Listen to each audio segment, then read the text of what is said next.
ये बात जब तय हो गई तो भगवान शंकर ने कहा, देवी वे भगवान अकारण करुणा वरुणालय अवतार क्यों लेते हैं, ये तुमने पूछा।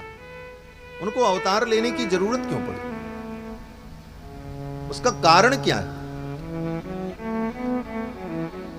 तो भगवान शंकर कहते हैं कि भगवान के अवतार का निश्चित कारण कोई नहीं बता सकता। हरि अवतार हेतु जय होई, इदमित्थम कही जाई न सोई। भगवान क्यों अवतार लेते हैं? इदम इत्थम, ये निश्चित कारण है, ऐसा कोई व्यक्ति कह नहीं सकता। ये बात अलग है कि अलग अलग कारण लोग बताते हैं, कहते हैं, लेकिन कोई एक निश्चित कारण का निर्धारण नहीं किया जा सकता कि भगवान क्यों अवतार लेते। अगर कहो कि असुरों के संहार के लिए भगवान अवतार लेते हैं, क्योंकि गीता में भगवान ने ही कहा है कि परित्राणाय साधूनां विनाशाय चतुष्कृताम्। तो असुरों के संहार के लिए भगवान को अवतार लेने की कोई जरूरत नहीं है। जो रावण, कुंभकर्ण, शिशुपाल, दंतवक्र, विदुरथ जैसे दुर्दांत दानवों को अपने संकल्प से उत्पन्न कर सकता है, वो उनको अपने संकल्प से मार भी सकता है। उसको मारने के लिए भगवान को आना पड़े यहां पर, तो फिर भगवान की भगवत्ता कमजोर पड़ जाएगी भाई। ये कोई कारण नहीं बनता। बोले तब भगवान क्यों आते हैं? बोले धर्म की स्थापना के लिए। बोले धर्म की स्थापना जिन भगवान के संकल्प से अनंत अनंत सृष्टि उत्पन्न हो जाती है और विचित्र सृष्टि उत्पन्न हो जाती है और उसका पालन भी होता है और संहार भी हो जाता है, मात्र केवल आंख खोलने और बंद करने से। इसका भी सब वेदांत में वर्णन है। हम लोग प्रतिदिन श्लोक का पाठ करते हैं ना, शांताकारं भुजगशयनं पद्मनाभं सुरेशं विश्वाधारम, कहीं कहीं पर विश्वाकारम ऐसा भी पाठ है। विश्वाकारम गगन सदृशम मेघवर्णम शुभांगम लक्ष्मीकांतम कमलनयनम योग हृदय गम्यम। कहीं पर ऐसा पाठ है योग हृदय गम्यम, कहीं पर योग हृदय गम्यम, दोनों पाठ। वंदे विष्णुम भवभयहरम सर्वलोकैकनाथम। तो ध्यान करते हैं कि भगवान शयन कर रहे हैं क्षीर सागर। आचार्यों ने वर्णन किया कि भगवान बड़े कोमल हैं, अत्यंत सुकुमार हैं। क्षीर सागर में भगवान शयन करते रहते हैं, आंखें उनकी बंद रहती हैं, शयन करते रहते हैं। कभी आंख खोलते हैं और ज्यों ही भगवान आंख खोलते हैं, उनके नेत्रोन्मीलन से ही अनंत अनंत ब्रह्मांड उत्पन्न हो जाते हैं और उन अनंत अनंत ब्रह्मांडों में अनंत अनंत जीवों के जन्म कर्म के क्रम चल पड़ते हैं। ये विचित्र सृष्टि चलने लगती और फिर सृष्टि को देख करके भगवान मुस्कुराते हैं, अपनी ही लीला को देख करके मुस्कुराते हैं। और मुस्कुराने में, स्मित हास में भगवान को इतना श्रम होता है कि थक जाते हैं, इतने कोमल। ये सब वर्णन है महाराज, भक्तों ने चिंतन किया है। इतने सुकुमार, इतने सुकोमल हैं भगवान कि केवल आंख खोल करके देखते हैं, सृष्टि प्रकट हो गई और सृष्टि को देखकर उन्हें प्रसन्नता होती है और मुस्कुराते हैं, सृष्टि आनंदित होने लगती है। और उतने में ही भगवान को जब श्रम का अनुभव होता है तो भगवान फिर नेत्र बंद कर लेते हैं। निमीलनम यस्य महाप्रलय, और भगवान के नेत्र निमीलन करने मात्र से ही संपूर्ण सृष्टि खत्म हो जाती है। इतना ही भगवान करते हैं, आंख खोलते हैं, सृष्टि हो जाती है, सृष्टि को देख करके मुस्कुराते हैं और मुस्कुराते ही वो श्रम का अनुभव करके नेत्रों को फिर बंद कर लेते हैं, प्रलय हो जाती है। इसी में कितने अनंत अनंत जन्म जीवों के बीत जाते हैं। काल की गति बड़ी विलक्षण है महाराज। आप कहोगे ये सब बड़ी बड़ी बारीक कल्पना है, इतना बड़ा गप, आंख खोले और देखे और सब खत्म, और यहां तो लाखों लाखों करोड़ों करोड़ों वर्ष बीत गए। बोले काल भी परमात्मा का स्वरूप है और काल नित्य है, और काल का कितना अनुभव किसको कैसे होगा यह भी परमात्मा के संकल्प के अधीन है। एक क्षण के अंदर अनंत अनंत कल्पों की अनुभूति जीव को हो सकती है, और अनंत अनंत कल्पों में एक क्षण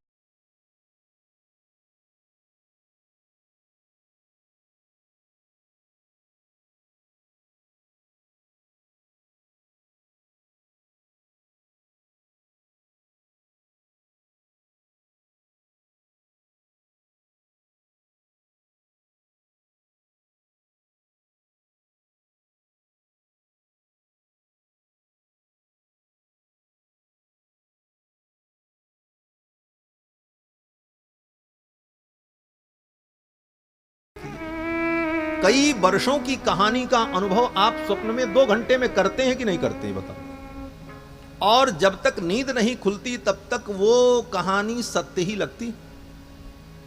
उतने दिन बीत गए, उतना सब कुछ हो गया, क्या है वो अनुभूति किसको हुई? आत्मा को ही तो। आत्मा को अगर वो अनुभूति न होती तो जागने के बाद व्यक्ति को स्वप्न का दृष्टांत, स्वप्न का दृश्य याद कैसे रहता? तो स्वप्न में परमात्मा 2 घंटे के अंदर आपको 20 वर्षों का अनुभव कराता है कि नहीं कराता? यही उदाहरण है इसी संसार में। 20 घंटे की जीवन की अनुभूति आपको 2 घंटे में सपने में हो जाती है। यह स्वाप्निक सृष्टि है, और जब तक नींद नहीं खुलती तब तक वो सत्य ही है। नींद खुलने के बाद वो लगता है सपना है। उसी तरह ये संसार में जो हम काल की अनुभूति कर रहे हैं, इतने वर्ष के हो गए, इतने हो गए, ये हो गया, वो हो गया, ये भी सब स्वप्नवत ही है। इसीलिए भगवान शंकर कहते हैं, उमा कहो मैं अनुभव अपना, सत हरि भजन जगत सब सपना। ये सपना। जिस दिन नींद खुलेगी उस दिन पता लगेगा अरे ये तो कुछ था ही नहीं। लेकिन जब तक नींद नहीं खुली तब तक वही सत्य है। स्वप्न में नींद जब तक न खुले तब तक सांप दौड़ा रहा है और आप चिल्ला रहे हैं, वो डर है, सांप भी सत्य है, भय भी सत्य है, भयभीत होने वाला भी सत्य है। लेकिन जागने के बाद, बोले जागने के बाद न सांप सत्य है न भय सत्य है, केवल अनुभव करने वाली आत्मा ही सत्य रहती, बाकी सब असत्य। उसी प्रकार ये प्रपंच, ये जगत जब तक हम देखते हैं तब तक सत्य है। जिस दिन ये दिखना बंद हो जाए, हमारी आंखें बंद हो जाएं, शरीर संबंध छूट जाए आत्मा का, तो ये जगत भी स्वप्न ही है। सत हरि भजन जगत सब सपना। तो भगवान का संकल्प ही काल की अनुभूति का कारण बनता है। भगवान जिसको जैसा अनुभव करा दें, इसीलिए सबकी काल गणना भिन्न भिन्न होती है। हमारी आपकी काल गणना के अनुसार 24 घंटे का एक अहोरात्र होता है। 24 घंटे में एक दिन एक रात बीत गई, 24 घंटे का अहोरात्र। और ऐसे ऐसे 365 24 घंटे बीत गए तो 1 वर्ष हो गया, और उस वर्ष के हिसाब से 100 वर्ष बीता। ये सब गणना का क्रम चलता है। और देवताओं का, बोले देवताओं का इससे अलग है। हमारा 6 महीना, देवताओं का 1 दिन होता है। उनको 1 ही दिन की अनुभूति होती है। काल वही जिसको हमारे यहां उत्तरायण और दक्षिणायन कहते हैं। सूर्य उत्तरायण होते हैं 6 महीने उत्तरायण, 6 महीने दक्षिणायन। तो 6 महीने जो उत्तरायण है ये देवताओं का दिन होता है, और दक्षिणायन जो है देवताओं की रात्रि होती है।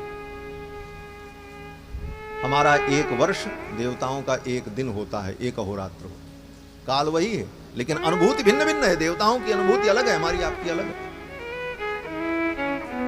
और इसी क्रम से ब्रह्मा जी की अनुभूति क्या है, जो सारी सृष्टि करते हैं। तो कहते हैं हमारे आपकी जो काल की गणना है,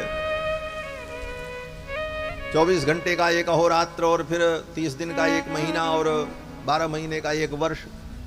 ऐसे ऐसे 4,32,000 वर्ष बीत जाए तो 1 युग होता है, जिसको कहते हैं कलयुग। ये कलयुग जो चल रहा है, 4,32,000 वर्ष का ये युग है कलयुग, जिसमें अभी 5,100 कुछ वर्ष बीता है। बस 4,32,000 वर्ष का कलयुग, और इसका 2 गुना 8,64,000 वर्ष का द्वापर, 3 गुना त्रेता, 4 गुना सतयुग, और ये चारों युग एक बार बीत जाएं, सतयुग, त्रेता, द्वापर, कलयुग, तो इसको कहते हैं एक चतुर्युगी। और ऐसी ऐसी 1000 चतुर्युगी जब बीत जाती है तब ब्रह्मा जी का एक दिन होता है। चतुर्युग सहस्राणी ब्रह्मैक दिन मुच्यते, तब ब्रह्मा का एक दिन। तो ये काल की अनुभूति भी भिन्न भिन्न होती। भगवान जिसको जैसा अनुभव करावे, तो भगवान केवल नेत्र खोलते हैं, सृष्टि उत्पन्न हो गई, मुस्कुराए, सृष्टि में चहल पहल पैदा हो गई, और आंखें बंद कर ली तो सब खत्म। उन भगवान को इन असुरों का संहार करने के लिए आना पड़े, ये तो कोई कारण नहीं बनता। कहते ये भगवान की लीला है। केवल अपने भक्तों को सुख देने के लिए, लीला करने के लिए भगवान आते हैं। निज इच्छा निर्मित तनु, उसमें भी भगवान की इच्छा ही प्रधान कारण बनती है। भगवान स्वतंत्र हैं, परम स्वतंत्र, न सिर पर कोई। वो न किसी के शाप के अधीन है, न किसी के ताप के अधीन है, न किसी के वचन के अधीन, परम स्वतंत्र। लेकिन कोई न कोई तो कारण कहना ही पड़ेगा।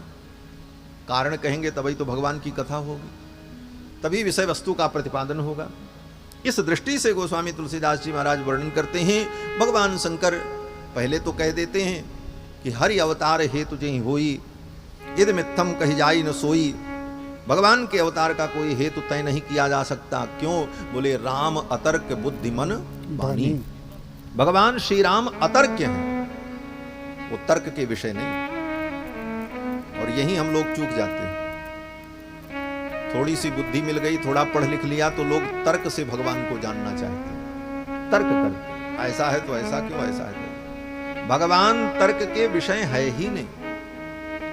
राम अतर्क्य, तर्क से तुम उन्हें नहीं जान सकते। क्यों? बोले तर्क का कभी अंत नहीं होता, तर्क अंतहीन होता है। अब कोई तर्क करे कि भाई बीज से वृक्ष उत्पन्न होता है, बीजांकुर न्याय इसको कहा जाता है। अंकुर, बीज के अंकुर से वृक्ष उत्पन्न होता है।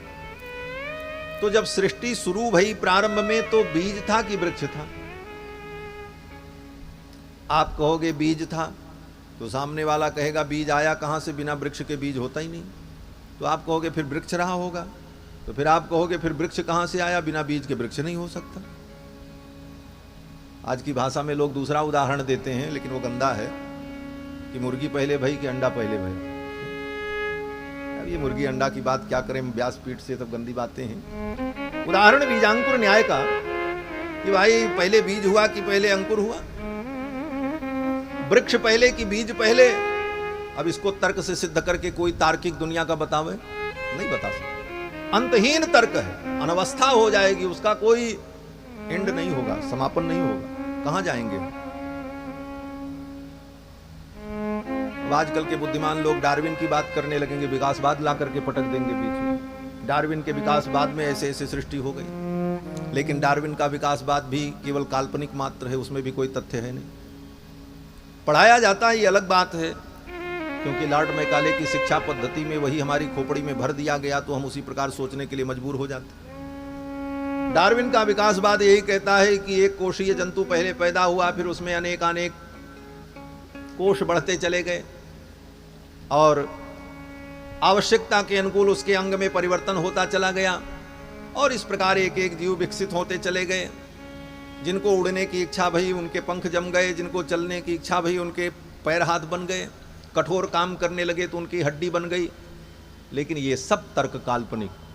कठोर काम करने से हड्डी बन गई, तो जितने मजदूर दुनिया में मजदूरी करते हैं, पत्थर तोड़ते हैं, उनकी 2-4 हड्डी और बढ़ जानी चाहिए, क्यों नहीं बढ़ी? और बंगले में रहने वाले, एसी में रहने वाले, सुख भोगने वाले के पास हड्डी कैसे बची? तो कल्पनाहीन तर्क है, केवल कल्पना मात्र है डार्विन का सिद्धांत, समझ लेना। विकासवाद मूर्खतापूर्ण सिद्धांत। सृष्टि में विकासवाद है ही नहीं। उड़ने की इच्छा हुई इसलिए उनके पंख जम गए। उड़ने की इच्छा तो मनुष्यों को हजारों वर्ष से थी, लेकिन आज भी विमान से उड़ रहे हैं, अपने से नहीं उड़ पा रहे। क्यों नहीं पंख जम गए? कहते बंदर से विकसित होकर आदमी हो गए।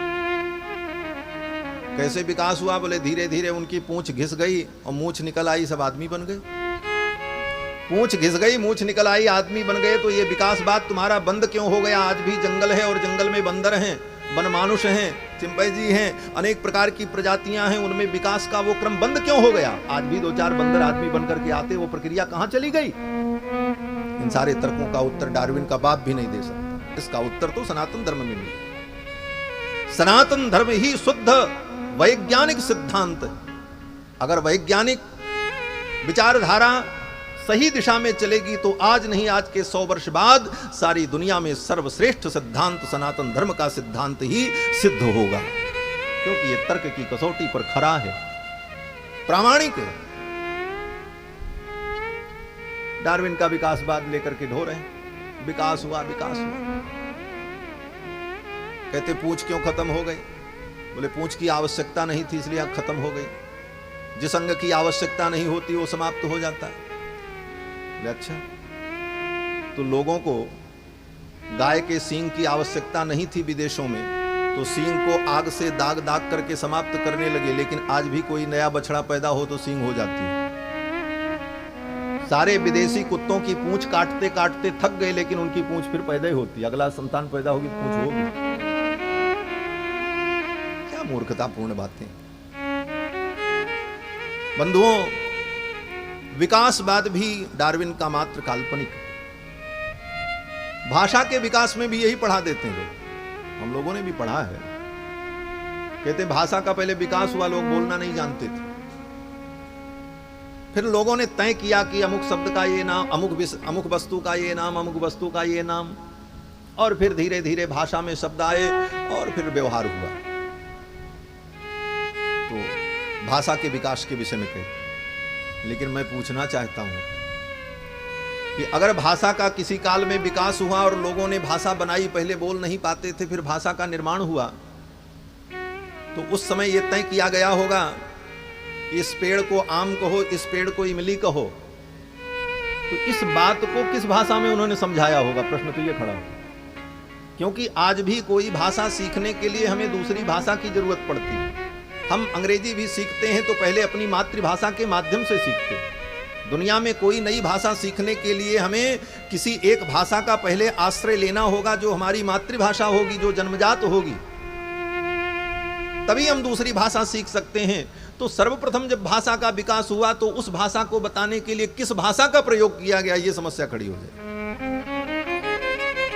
इसलिए सब कुछ सनातन है। भगवान जब सृष्टि प्रारंभ करते हैं तो भगवान के संकल्प से ही ब्रह्मा जी को भाषा का बोध होता है। देवभाषा देववाणी संस्कृत अनादि वाणी है, और उसी वाणी में भगवान संपूर्ण ज्ञान, चारों वेदों का ज्ञान ब्रह्मा को प्रदान कर देते हैं। तेने ब्रह्म हृदय आदि कवये मुह्यन्ति यत्सूरया। भागवत के प्रथम स्कंद में पहले अध्याय में पहले श्लोक में यही कहा कि ब्रह्मा जी को संपूर्ण ज्ञान भगवान चारों वेदों का देते हैं। चारों वेद क्या है? बोले चारों वेद ही संपूर्ण सृष्टि रूपी प्रोजेक्ट की फाइल है, जिसमें सब कुछ तय है, क्या होना है, कैसे होना, सारा विधान है।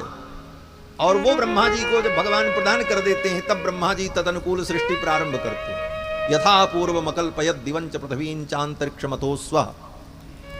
उसी प्रकार अंतरिक्ष, पृथ्वी, जल, समुद्र आदि का सृजन ब्रह्मा जी करते हैं। तो सब कुछ सनातन है, भाषा भी सनातन है,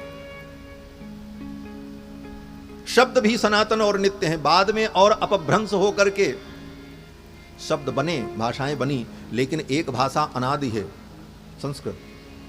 और सृष्टि का ये क्रम ह्रासवाद की ओर जाता है, न कि विकासवाद की ओर। जब सृष्टि प्रारंभ हुई तब विकासवाद था, तब विकास था, बाद में ह्रास हो गया।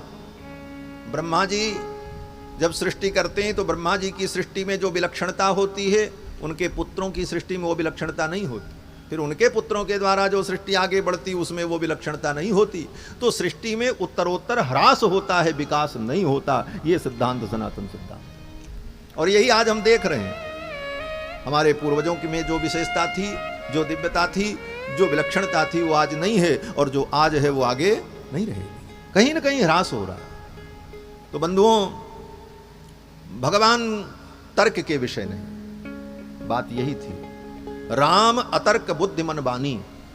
भगवान तर्क के विषय नहीं है, तर्क के द्वारा भगवान को आप समझ नहीं सकते। भगवान श्रद्धा के विषय हैं। श्रद्धा विश्वास रूपिणौ, श्रद्धा और विश्वास से ही भगवान को समझा जा सकता है, तर्क के द्वारा नहीं समझा जा सकता। राम अतर्क्य बुद्धिमन बान, बुद्धि और मन से परे हैं भगवान। अब भगवान के अवतार का हेतु क्या है, ये भगवान शंकर पार्वती जी को सुना रहे हैं। और अनेक हेतु बताते हुए एक हेतु उन्होंने बताया कि द्वारपाल हरि के प्रिय दो, जय और विजय जान सबको, विप्रसाप ते दूनों भाई, तामस असुर देह तिन पाई। भगवान नारायण के पार्षद जय और विजय वैकुंठ के पार्षद। इन शब्दों के पीछे बड़ा आध्यात्म है। आप कहीं भी मंदिर में जाओ तो मंदिर में भगवान विराजमान रहते हैं तो मंदिर के द्वार पर अगल बगल दो पहरेदार बनाए जाते हैं, चित्र में अथवा मूर्ति में, और लिखा रहता जय और विजय। इसका मतलब बोले संसार में तुम किसी के द्वार पर जाओगे तो तुम्हें पराजय मिलेगी, जय और विजय तो केवल भगवान के द्वार पर मिलती है। तात्पर्य जय और विजय तुम्हें भगवान के द्वार पर ही मिलेगी। ठाकुर के चौखट पर आओगे, उनकी दहलीज पर आओगे, तब जीवन में जय और विजय प्राप्त होगी। अन्यत्र कहीं भी जाओगे तो तुम्हारी पराजय ही होगी। मूल बात इतनी है, ये उसका आध्यात्मिक अर्थ है। और जय विजय भगवान के पार्षद हैं, भगवान के द्वार पर खड़े पार्षद जय और विजय। भगवान वैकुंठ में विराजमान। एक दिन लक्ष्मी जी भगवान का चरण संवाहन कर रही थी, चरण दबा रही थी। लक्ष्मी जी सदा भगवान का चरण संवाहन करती रहती।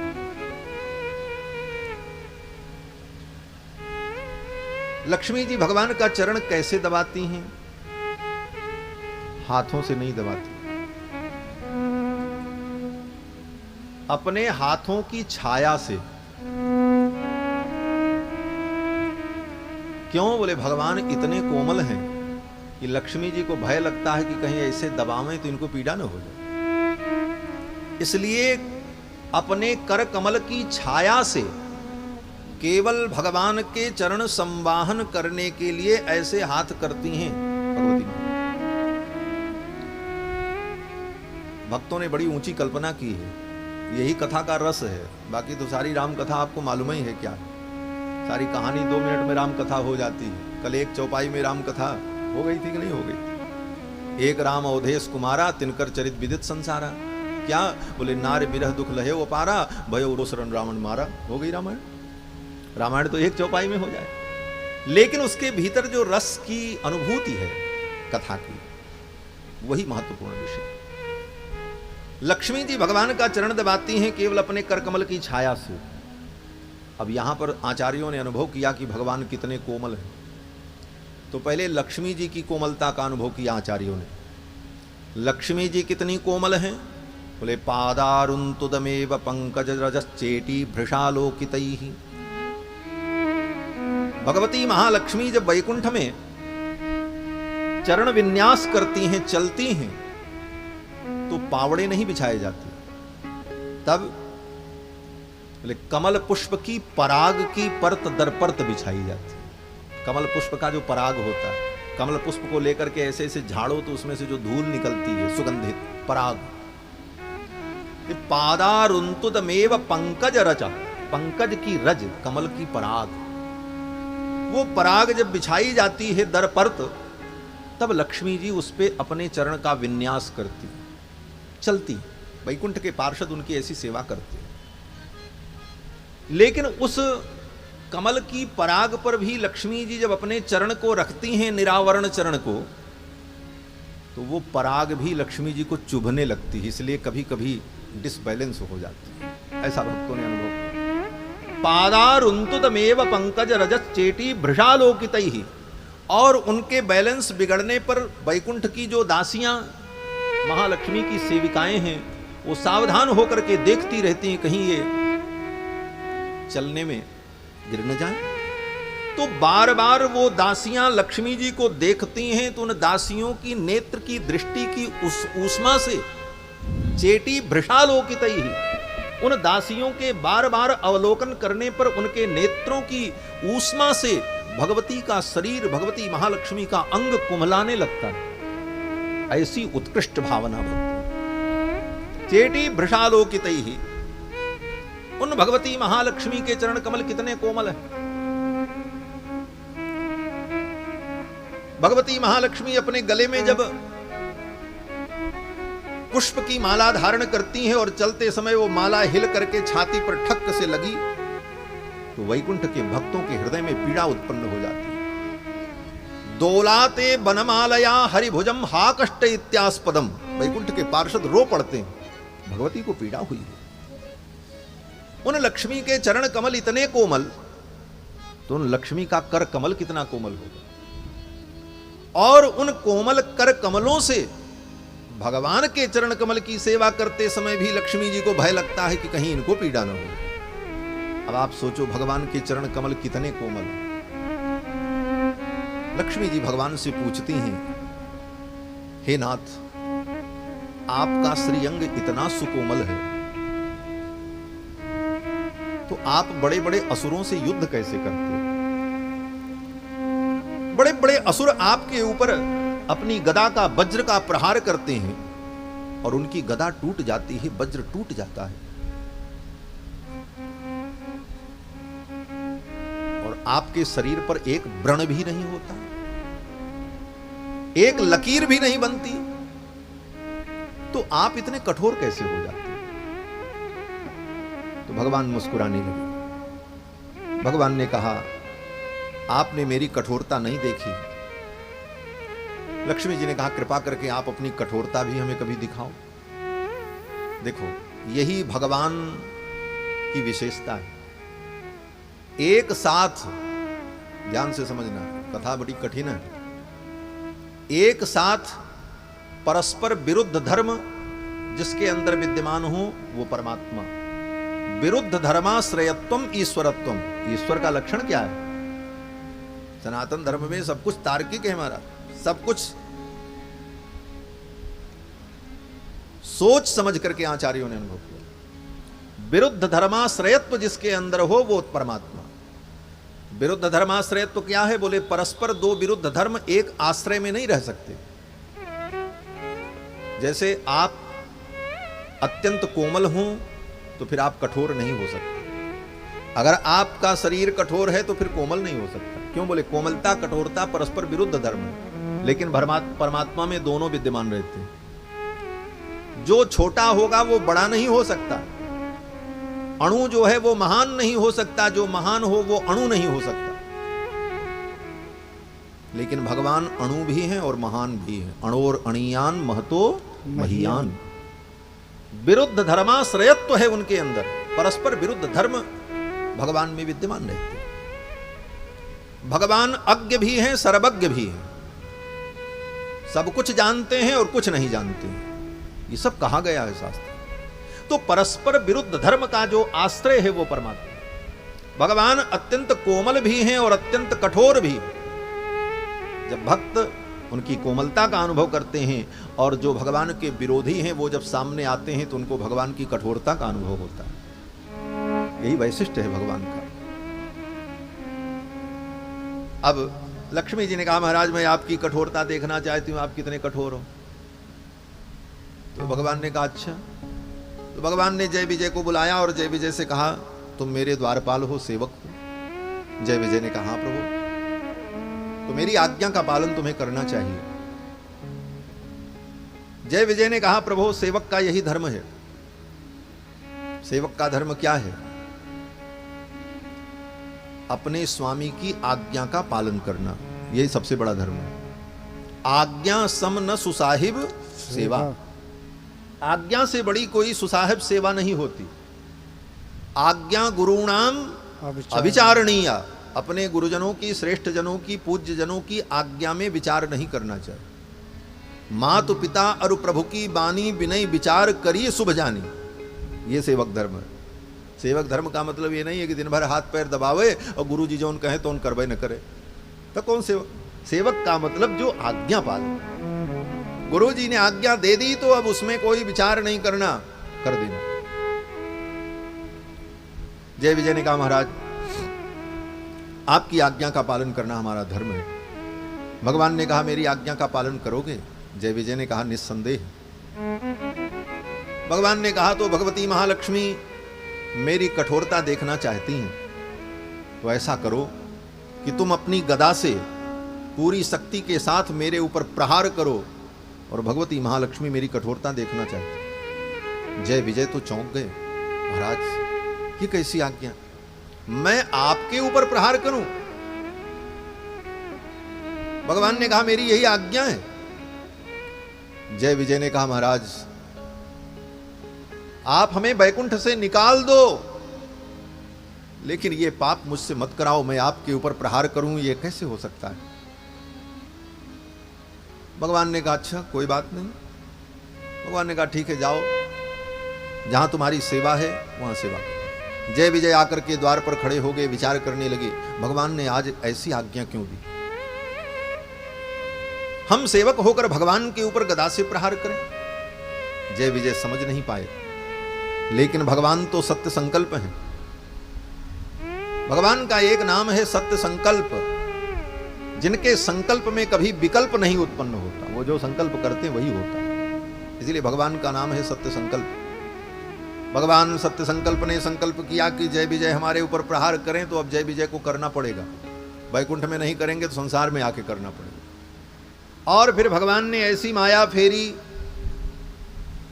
कि सनक सनंदन सनातन सनत कुमार ब्रह्मा जी के मानस पुत्र ये तपस्या कर रहे थे। ब्रह्मा जी ने भगवान ने अपनी माया को प्रेरित किया। भगवान के गले में जो बनमाला थी, भगवान के गले में एक माला रहती है जिसको बनमाला कहते हैं, इसीलिए भगवान का एक नाम है बनमाली।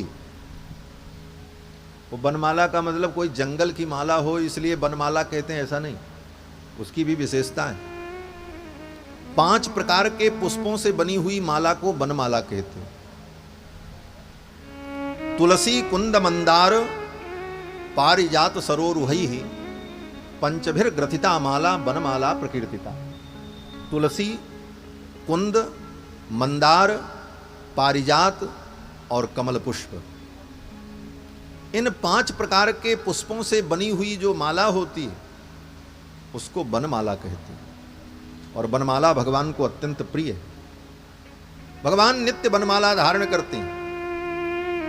भगवान के गले में जो बनमाला, उसकी दिव्य सुगंधी भगवान के संकल्प से, भगवान के श्री अंग का स्पर्श करके, भगवान के अंग की गंध को अपने अंदर समाहित करके, भगवान के गले की बनमाला की वो दिव्य सुगंध वैकुंठ से चल पड़ी और वैकुंठ से चलकर अनेक लोकों का अतिक्रमण करते हुए वो दिव्य सुगंधी वहां पहुंची जहां पर जय विजय सनक सनंदन सनातन सनत कुमार साधना में बैठे थे। वो दिव्य सुगंधी जय विजय सनक सनंदन सनातन सनत कुमार, ये भगवान के जो पार्षद, इनकी नासिका के माध्यम से इनके अंतर मन में गई। किंजल कमिस्त्र तुलसी मकरंद वायु अंतर्गत स्वविवरेण चकार तेसाम संक्षोभम अक्षर जुषाम अपि चित्त तन्नो।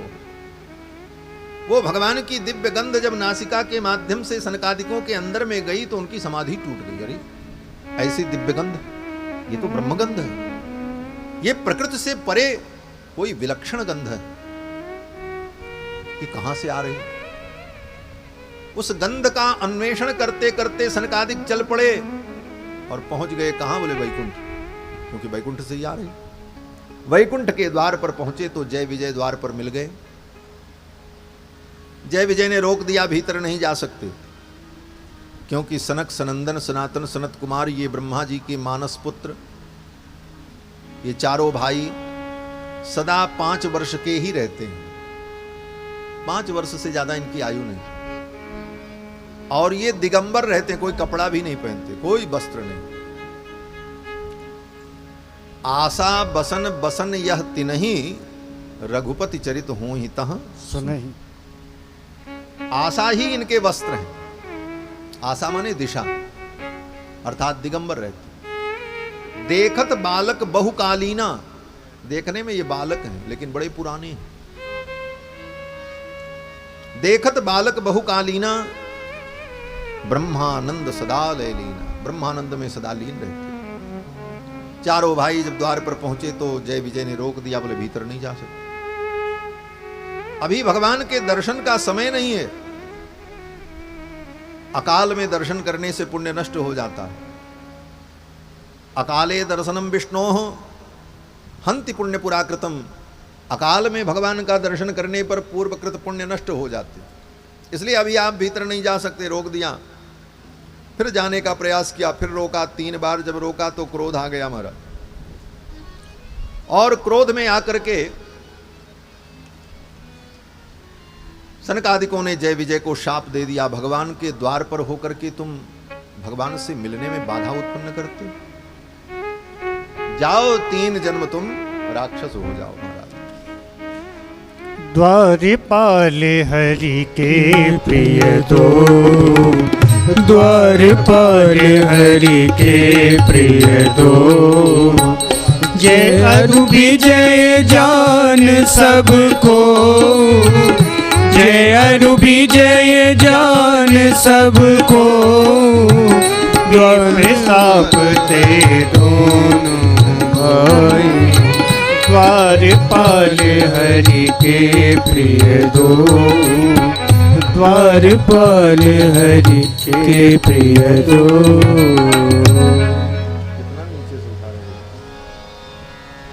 द्वारपाल हरि के प्रिय दो, जय और विजय जान सबको, विप्र शापते दोनों भाई, तामस असुर देह तिन पाई।